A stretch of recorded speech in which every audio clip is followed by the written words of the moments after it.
Students, today you are going to study your chapter 13th, that is preposition संबंध बोधक। Preposition में शब्द है जो वाक्य के किसी नाउन अथवा प्रोनाउन के पहले आकर किसी नाउन अथवा प्रोनाउन के साथ अपना संबंध स्थापित करता है। प्रीपोजिशन क्या होता है आपका? ये किसी नाउन और प्रोनाउन के पहले आके किसी और दूसरे नाउन और प्रोनाउन के साथ जुड़ जाता है और उसी को हम कहते हैं प्रीपोजिशन। अब देखो एग्जाम्पल से समझाती हूँ। The frog is in the well. Frog कहाँ है? वेल में है। ये भी आपका नाउन हुआ और ये भी आपका नाउन है। कहाँ जुड़ गया? इन दोनों के बीच में आ गया। The frog is in the well. The book is on the table. On. He went to Agra. To. Taj Mahal was built of white marble. Of. उपरोक्त वाक्यों में इन शब्द फ्रॉग और वेल के संबंध स्थापित कर रहा है। ये आपको क्या बता दिया? फ्रॉग और वेल के बीच में इसमें रिलेशन हो गया इनसे।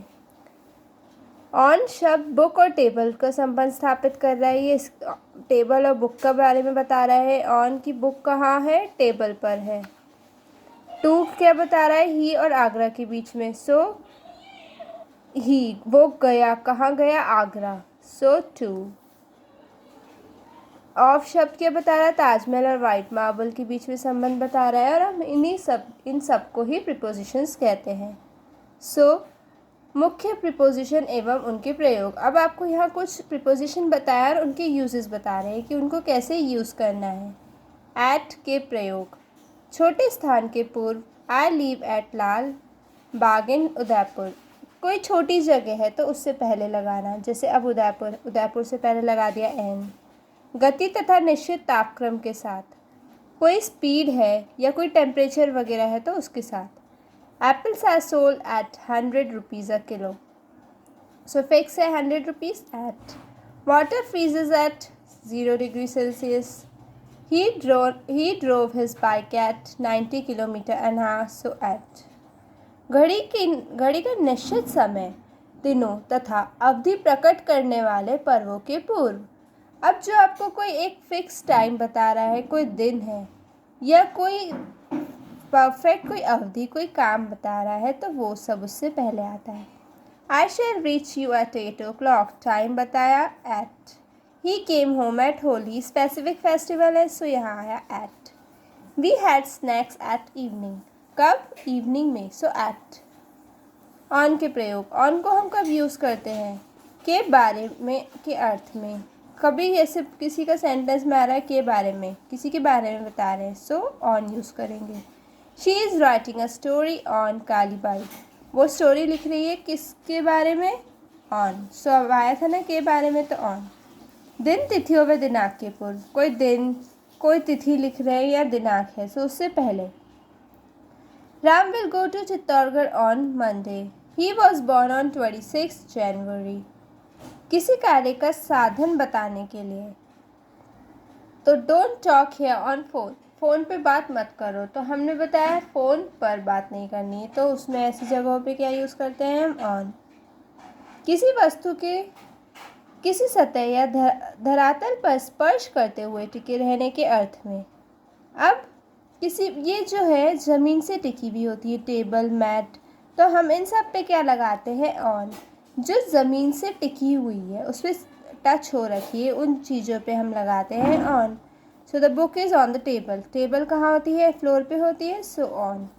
There is chair on the mat. इनके प्रयोग। इनका यूज़ कब करते हैं हम? समय की अवधि जिसमें कोई कार्य समाप्त हो जाएगा। कोई टाइम लिमिट बता रहे हैं जिसमें आपका वर्क वगैरह फिनिश होगा, जैसे I shall do this work in a day. मैं ये काम एक दिन में कर दूंगा। आप उधर यूज़ करोगे इन। महीनों, ऋतुओं व वर्षों के पूर्व। अब आप आपको मंथ दे रखा है, कोई ऋतु है जैसे सीज़न वगैरह, या कोई वर्ष दे रखा है तो उससे पहले, जैसे 1999, तो उससे पहले हमने यूज़ किया इन। सितंबर से पहले हम यूज़ कर रहे हैं इन। इफ़ समर विंटर होता तो हम उससे पहले भी इन यूज़ करते हैं। स्थान के पूर्व। किसी जगह से पहले भी इन आता है, जैसे माय रूम है तो हमने इन यूज़ किया।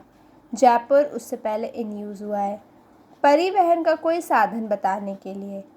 कोई गाड़ी वगैरह है, जाने जाने का हम कोई साधन बता रहे हैं, जैसे कार हुआ, सो उससे पहले भी आएगा इन।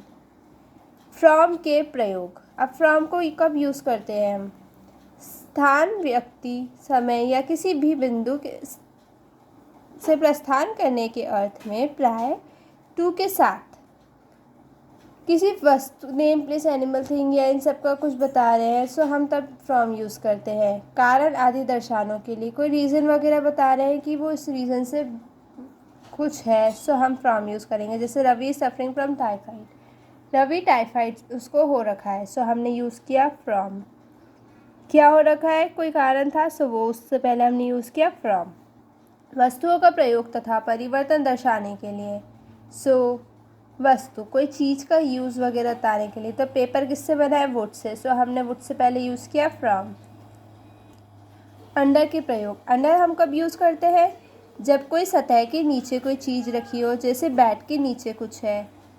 अंडर तथा डूबा या गिरा होना, कुछ चीज़ अंदर रखी है या कुछ डूब चुका है या कुछ गिरा हुआ है, सो हम बोलेंगे अंडर। की अवस्था में होना means the bridge is under preparation, कुछ काम चल रहा है वहाँ पे, तो हम उस जगह पे भी यूज़ करते हैं अंडर।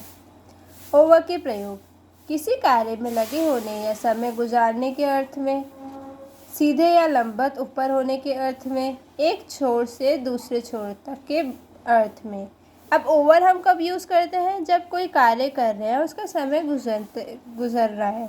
जैसे we decided it over a cup of tea, हमने डिसाइड किया था कि कप, चाय का कप हम ख़त्म कर देंगे उस टाइम तक, सो वो।